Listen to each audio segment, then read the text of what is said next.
Mr. H, I'm feeling a bit peckish, and I wondered if you would make me a mixer mousse because you make them very, very well. Well, I do make them very, very well, I believe, because they're quite a favourite of mine. And as you can see here, we've got stuff. We've got stuff to make mousses with. Now, you may or may not need all of this. This is what I've got. But the most important thing is this. Second most important thing is this. And what is that, really? It's mixer mousse. And what is mixer mousse? Well, it's mousses that have been mixed. Oh, so is it made of old mousses? No, it's not made of old reindeers either. It's a cold water setting gelatin. Okay, right. So when it goes into the powder, then it sets. It sets after a few minutes. Yeah. And that's part of the problem people have, which is why they don't get it, because it sets too quickly for them.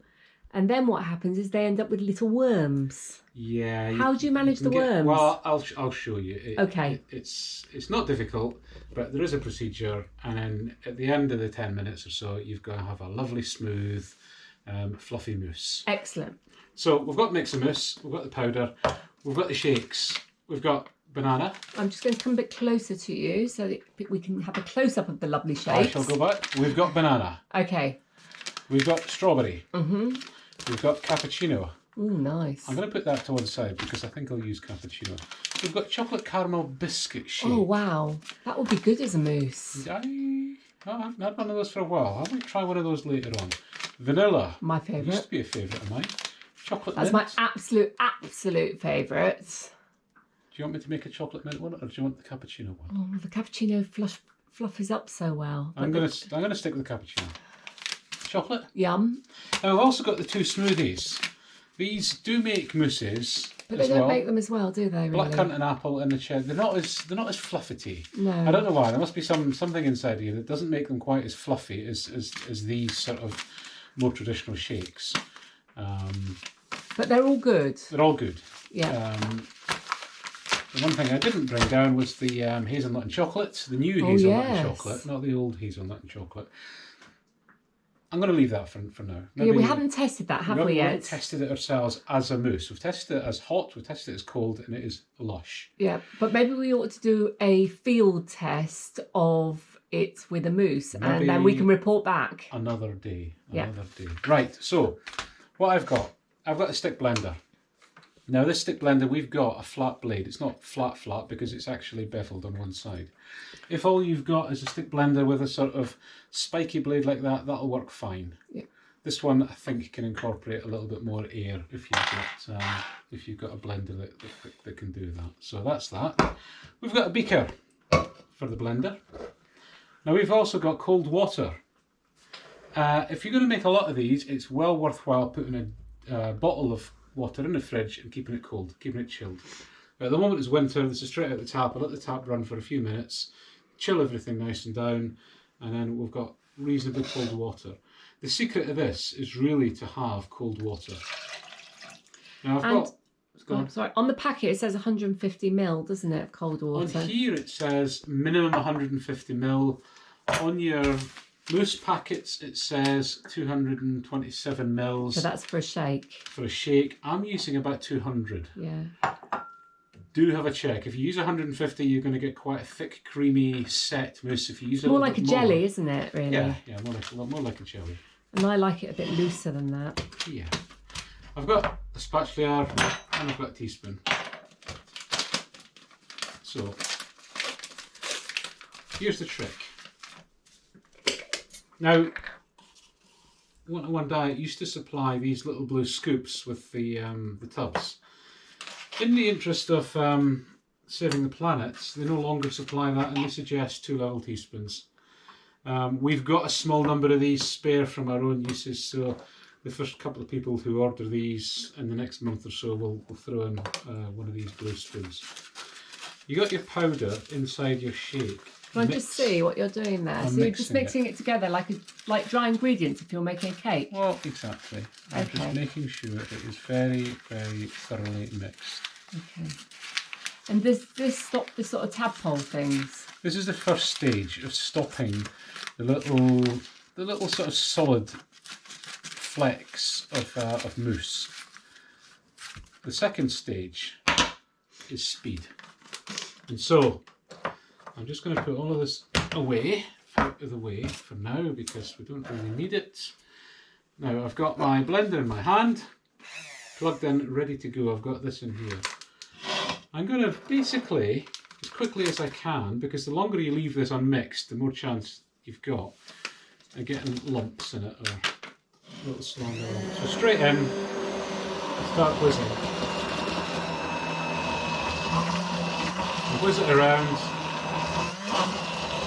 Check your beaker, see if you've got any dry spots on the side of the beaker. How long do you whiz it for? About a minute. The longer you whiz it, 1 to 2 minutes, the more air you're going to incorporate and the thicker it will get. So if you can keep whizzing it,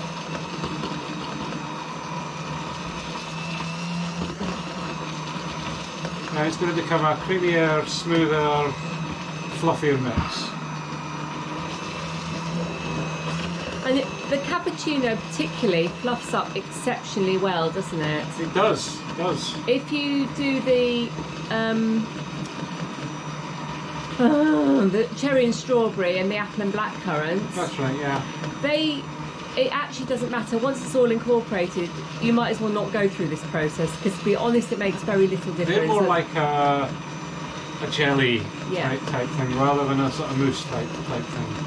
I still think they're a bit yummy. Oh, it's not unpleasant by any stretch. So The noisy part is over. I think we're there. Now, I'm just going to set that down on the packet. I've got my bowl here. I've got my spatula. I'm just going to pour it in and get every last ounce of nutrient and flavour and moussiness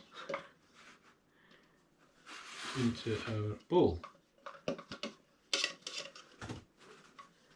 Do make sure you've got a bowl that's big enough. We kind of know that these bowls Just work. Because if it fluffs up a bit more, then it wouldn't work. But actually, I think it looks nice that it completely fills the bowl, because if you have it only half full in a pudding basin, it makes it look as though you haven't got any dinner really. No, and that's a completely full bowl. So that's still quite sloppy. So what happens now? Well, what now is I'm going to put it in the fridge for 10 minutes. Okie doke. So we'll come back to you in a moment with the magic of video, but in real time it'll be about 10 minutes. So I'll see you in an instant. Okay, welcome back. Time has elapsed. And what we've got is we've got something that's a little bit mousse-like, and it's a bit wobbly, it's a bit like a jelly. And I'm going to try it in a second, but before I do, I just want to make a few suggestions. This mix of mousse, if you like jelly, you can make up with one of the water flavourings. So I just got lemon and lime water flavouring here because that's one of our favourites. But any of your others, raspberry, orange, and so on, Pineapple. make these up as directed. Add in a teaspoon of your mix of mousse, whiz them up as you would, and leave them to sit in your fridge. You've got jelly. And you can even get really creative. If there's two of you here, or you can make two up, you can layer them. So you can actually layer them up with two different jellies if you want. And some people have even been really creative and put a jelly on top of their mousses. Why not? Or underneath. Or underneath. So set your jelly and then put your mousse on top, because the jelly takes sounds longer. like a trifle to me. Oh, it is a trifle. It sounds marvellous. It's Christmas all there, right in a bowl. Anyway, we've got cappuccino mousse. I'm just going to show you what it looks like inside, and then I'm going to have it for my tea. So I'd asked you to make it for me, and now you're eating it. You have to make me another one now. Oh, if you can wait 10 minutes, I'll make you another one. Right. Okay. Anyway, so as you can see, we've got a nice sort of fluffy mousse-like texture. And it just changes it completely, doesn't it, from a shake? It's a whole different experience. So and you've got a different texture. It's a bit more set. It's thicker. It's got the texture from the little bubbles inside. And if you like it a bit thicker, just add less water. Exactly. That's the only thing, really, isn't it? Yeah. So that was 200 mils of water. 150 will make it a little bit thicker, a little bit denser. And somewhere in between will make it. Yeah, you might have to experiment. Anyway, there you go. Mix a mousse with cappuccino shake. Thank you very much.